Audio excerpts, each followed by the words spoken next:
สบายดีพี่น้องทั้ง YouTube เนาะมื้อนี้มากินข้าวกับบ่าวไส้เนาะมื้อนี้เนาะหลังจากที่บ่าวไส้มาแต่บ้านเนาะก็มากินข้าวให้ FC เนาะที่ว่าติดตามบ่าวไส้ทั้ง YouTube เนาะได้เบิ่งเนาะมื้อนี้บ่าวไส้ก็บ่มีหยังหลายเนาะเพราะว่ามื้อนี้บ่ได้เปิดร้านเนาะมาเมื่อยหลายเนาะบ่ได้เงินเนาะ FC เอ้ยฝากเบิ่งคลิปบ่าวไส้หน่อยเด้อจ้า กินข้าวกับแจวเนาะแล้วก็หมกม่วงใน FC เนาะ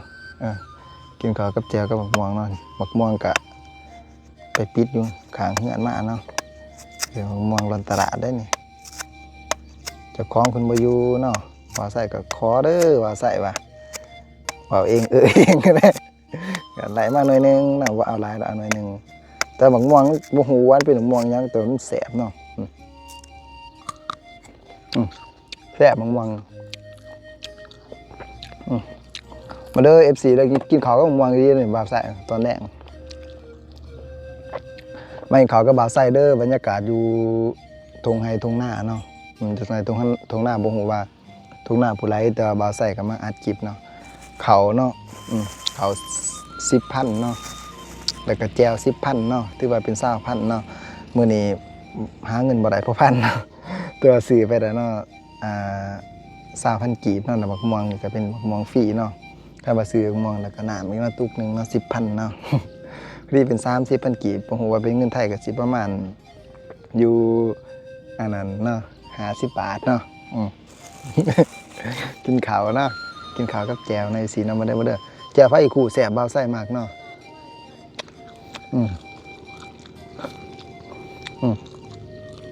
แซ่บมาเริ่มมากินข้าวกับบ่าวไส้เด้อ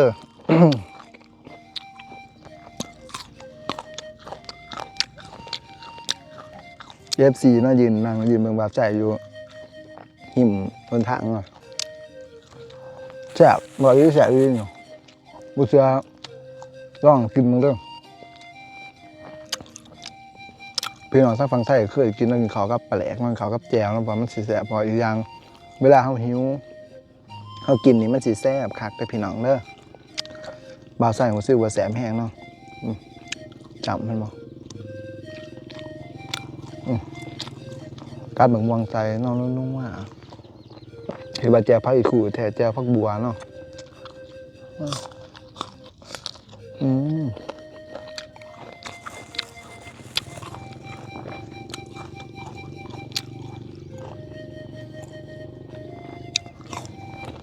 ให้พี่น้องขึ้นแจ่ว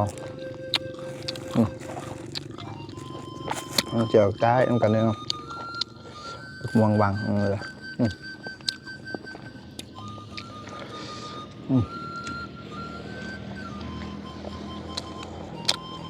มันมีต้องมาที่ว่าคือเป็นตำห้อยแค่ตำปูหมาคือเขาเนาะกินแบบธรรมดาอยู่ง่ายๆสบายว่าแซ่ไม่ได้จะว่าแซ่หาเงินมาไหลเนาะว่าแซ่จะกินแบบนี้แหละจะฝาก FC เนาะกดไลค์ขอเบิ่งบ่าวไส้เด้อขอกำลังใจเนาะนำพี่น้อง FC เนาะที่ว่าติดตามบ่าวไส้ว่าจะเป็นเพจหรือว่า YouTube เนาะก็ขอบใจหลายๆเนาะ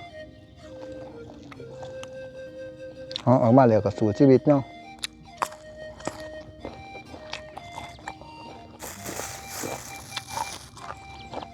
อยู่คนเดียวกินง่ายๆสบายเนาะ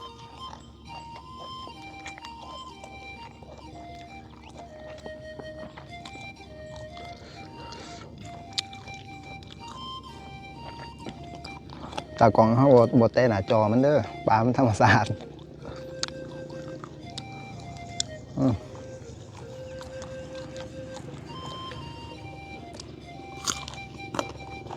แซ่บมองเขาก็มองแซ่บ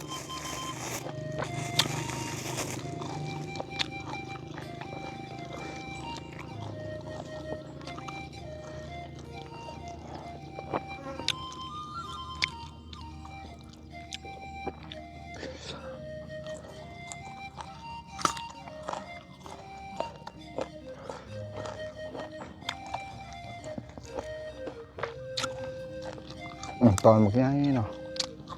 ตับนิดๆเนาะจับเจลพี่เนาะคือเอาเนาะคือเอาไว้มันเป็นตับก็ได้เนาะ อ๋อคือมันก็แซ่บ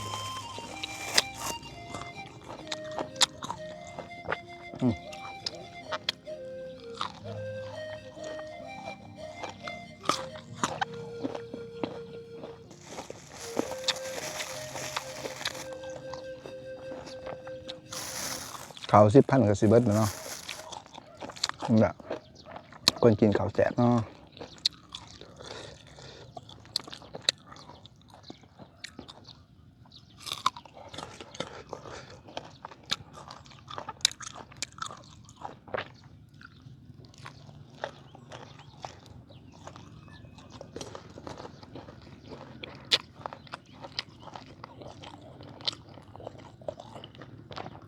ที่ตอนไปแหลกครับพี่น้องจีให้เลยเบิ้งเนาะ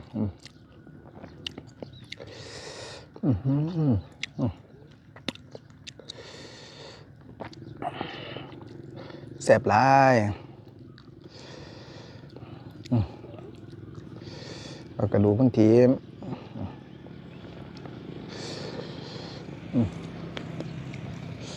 เบิ้ง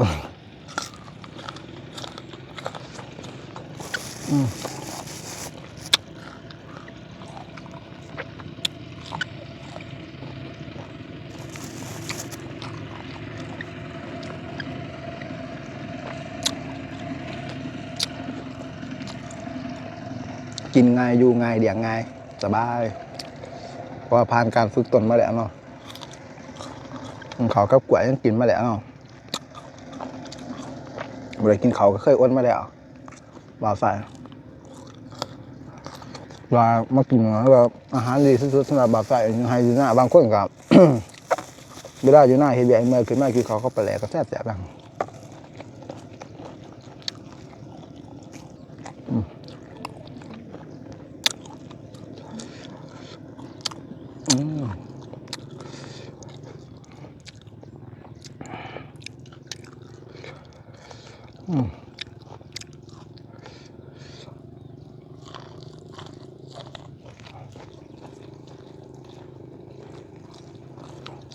เอาปลาเขามากินกันเด้อกูนอนอยู่กระดูกซะเด้อ อยู่ไปกินข้าวน้ำบ่าวใส่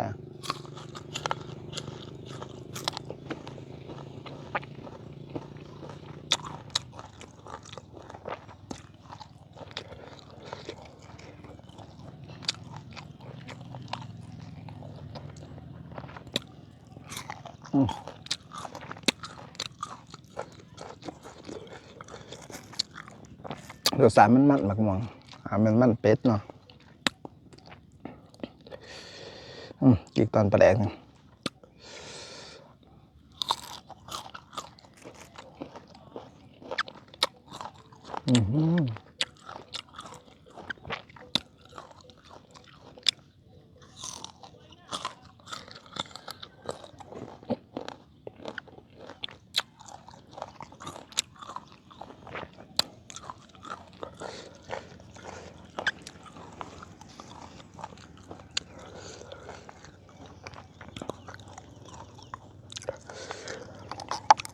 กินน้ำเย็นก็จะน้อย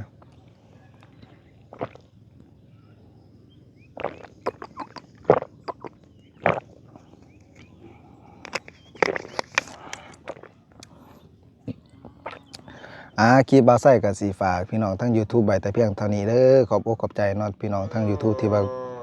กดเบิ่งบ่าวไส้เนาะที่ว่าบ่าวไส้กินข้าวเนาะมื้อนี้เนาะกันเบิ่งสู้กับขอบใจหลายๆอยู่ดีมีแห้งกินข้าวแซ่บนอนรับเด้อก่อนสิไปเนาะบ่าวไส้สิให้เบิ่งบรรยากาศทุ่งไร่ทุ่งนาเนาะว่าควายช่วงนี้ก็ฝนตกเนาะฝนกำลังตกดินกำลังซุ่มพี่น้องเอ้ยอยู่ทางฝั่งไทยเฮาก็สิคือกันเนาะนี่คือบรรยากาศอยู่ทุ่งไร่ทุ่งนาบ่ไกลจากบ่อนบ่าวไส้อยู่บ่าวไส้ก็ได้มาถ่ายคลิปให้พี่น้องเฮาได้เบิ่งเนาะบรรยากาศก็ประมาณนี้แหละโอ้ย